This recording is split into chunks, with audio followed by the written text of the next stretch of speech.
Hey everyone, a warm welcome to you, Fia, and thank you for sharing your story today.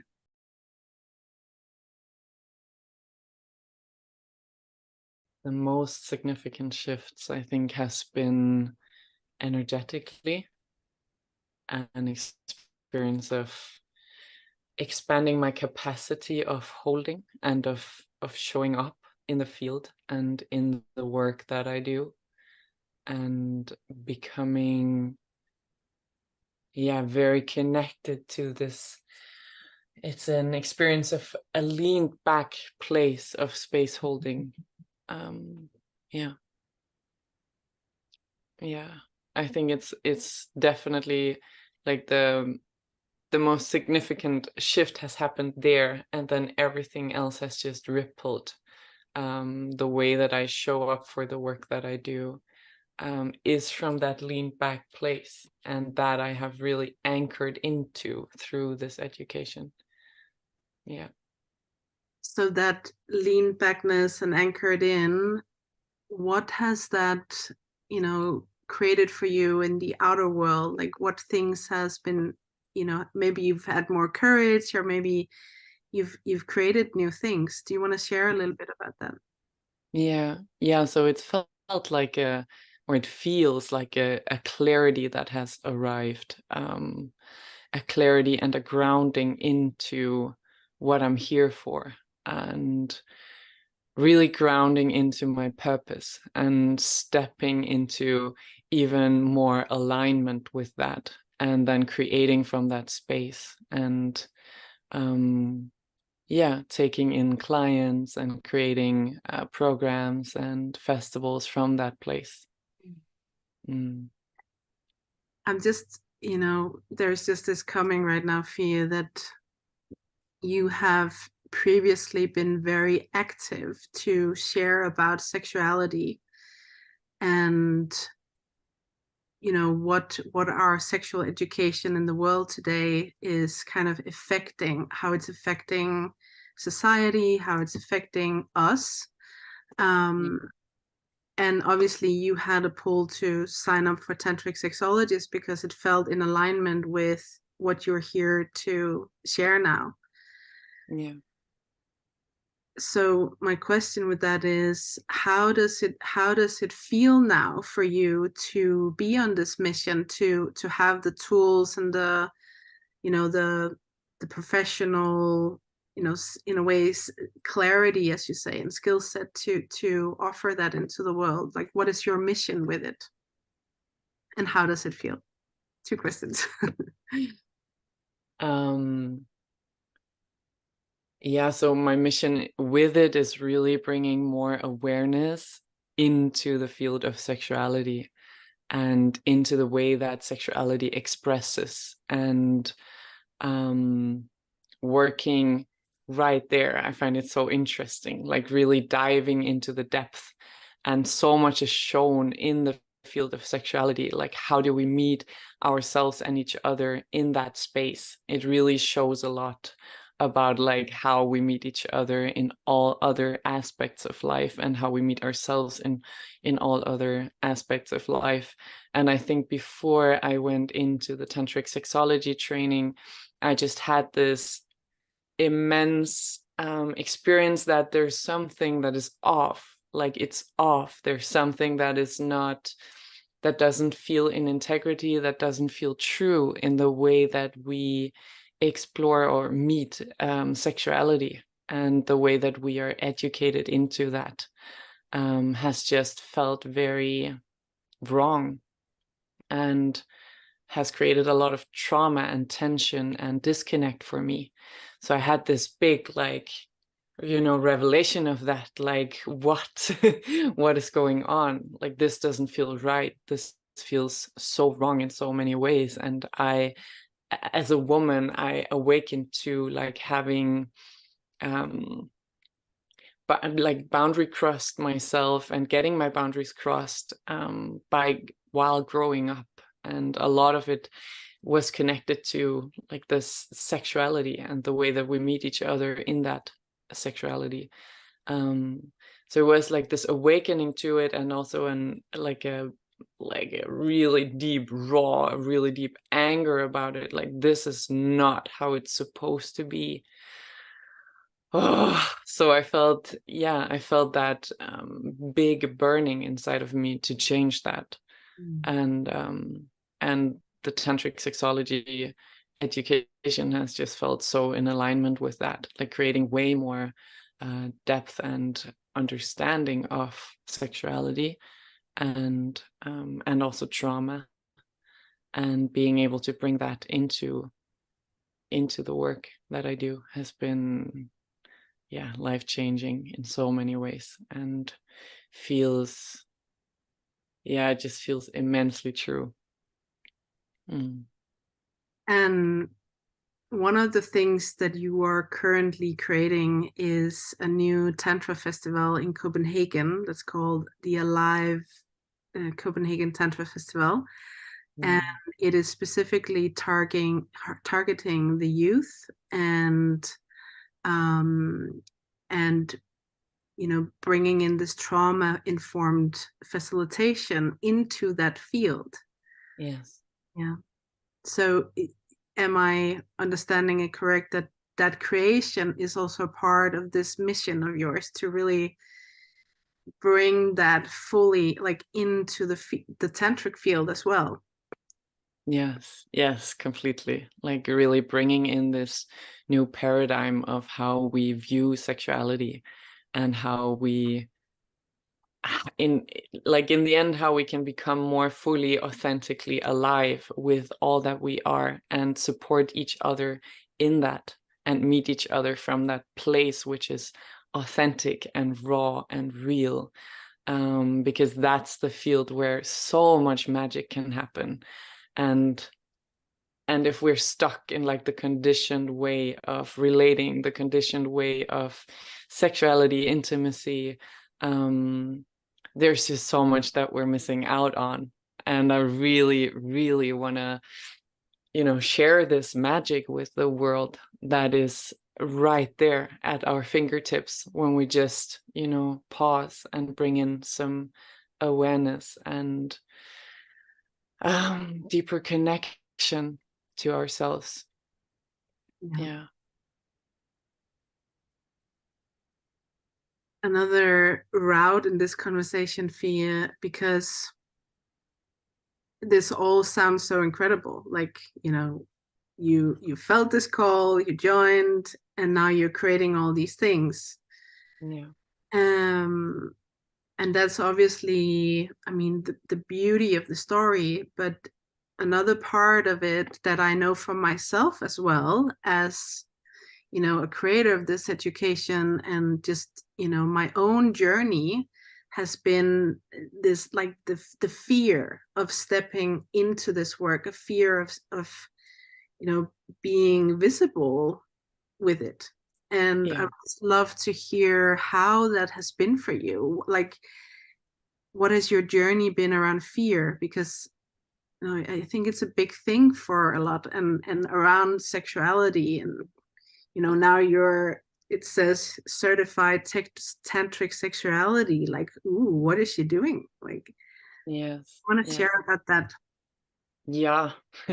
Yes, fear is a big player in this. And I think in general, when we start stepping into our deepest purpose, in a sense, it's always connected with fear, because going on that route, or like going on that path, will bring up all your shadows. Like, it will bring up all the fears, it will bring up everything that is, in a sense, holding you away from living your purpose. So it's the most beautiful, epic, frightening path to walk, is to really follow that inner calling. And it will just, I believe it will forever, like, just peel more and more layers of me and of us, to step even more fully in. So yes, it's a path of mirroring everything that I'm afraid of, everything that I want to hide, everything. It just all comes up. when I do this work and when I step out into the world with it. And it's a practice, and I truly believe that it's like it's a teaching in how much I can hold and how much I can contain and how much I can be with that fear and allow it to be there. It's not that we shouldn't feel fear. It's just that, like, how can we allow it to be there? Okay, it's there. Can I breathe into that, and still take the steps, and kind of walk hand in hand with my fear.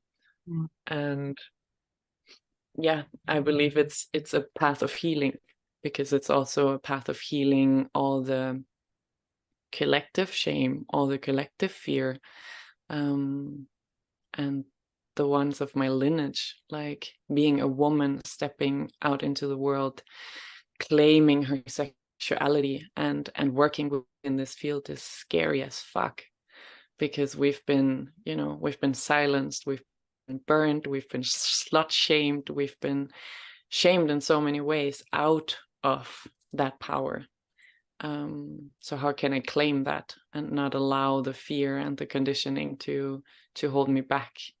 Because I really feel this like flame that just wants to burn, and it's time. Yeah. Yes, so beautifully said.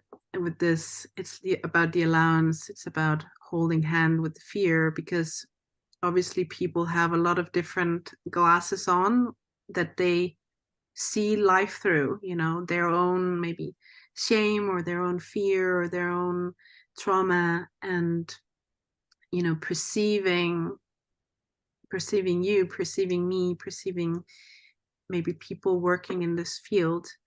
And I'm curious, how would you say that is your key to continue to take action from your purpose, from your intuition, from like your true mission? Is that the acceptance and the allowance? And how do you deal with it? Is there more things that you are doing to kind of Yeah. through the fear, with the fear? Yeah, so it is like researching, what is this fear actually about? What is it that I'm afraid of? In the end, I'm afraid of like being left or being left out or dying. And how can I again allow that? How can I hold that? How can I hold the inner child of mine that comes up, like she who is afraid of being left out or not being part of the group or being shamed or being weird, or like this little girl inside of me that just wants to belong and that just wants to be loved and understood and seen and held. How can I meet her, and how can I hold her, and at the same time like having this, stepping up into being an adult now, like I can hold myself and I can have my own back there, and I can embrace her and be like, yes, I understand that you are afraid right now. It's also scary as fuck because this and that happened to you, but it's not scary, like it's not dangerous anymore, because I got you now, and we can do this, and we're here to do this. So yeah. I get really touched right now, because when I hear you speak, Fia, and when I like knowing you, and I know that age is just it's just a number, because you are obviously very wise, and but at the same time, for me, you are this like really huge representation of um, a younger generation that is having this immense longing for connection and to feel alive in this world today. That is, we have so many things going on collectively. We have so many younger people feeling depressed and you know, like addicted to things, and just, yeah, I'm just sitting here interviewing right now. I just really realize and feel how important your voice is, you know, in this field. And yeah, just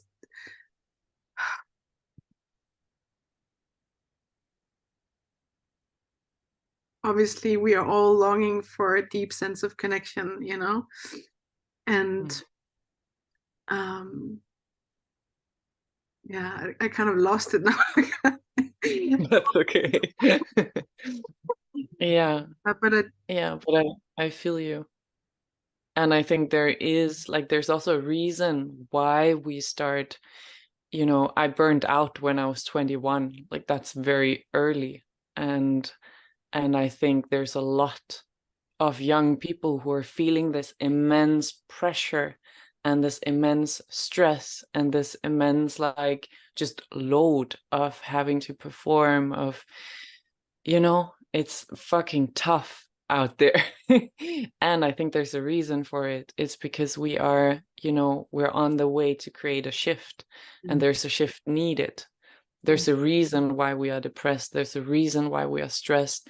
There's a reason we don't just fit into the structure anymore. It's because we had to disrupt it.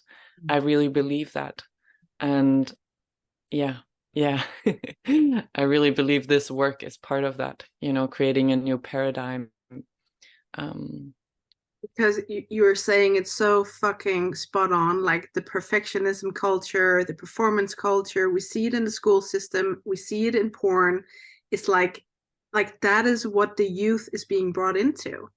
yes. And so what tantric sexuality is a key to is actually coming back to who we truly are, to move through numbness, to feel fucking alive, to feel connection to our bodies, to feel connection to each other.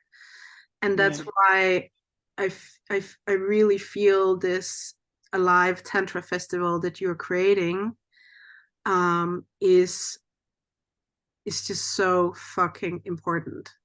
Mm. And I just want to give you, like, if you want to speak here in the end about what it is you're creating and when it is, like, you have different offers, I would love for you to just share away, you know. Great. Yeah, thank you so much. And yes, me and my colleague, Cherie, we're creating the Alive Tantra Festival. It's going to be here in Copenhagen, and it's going to be in the 19th to 21st of April, 2024.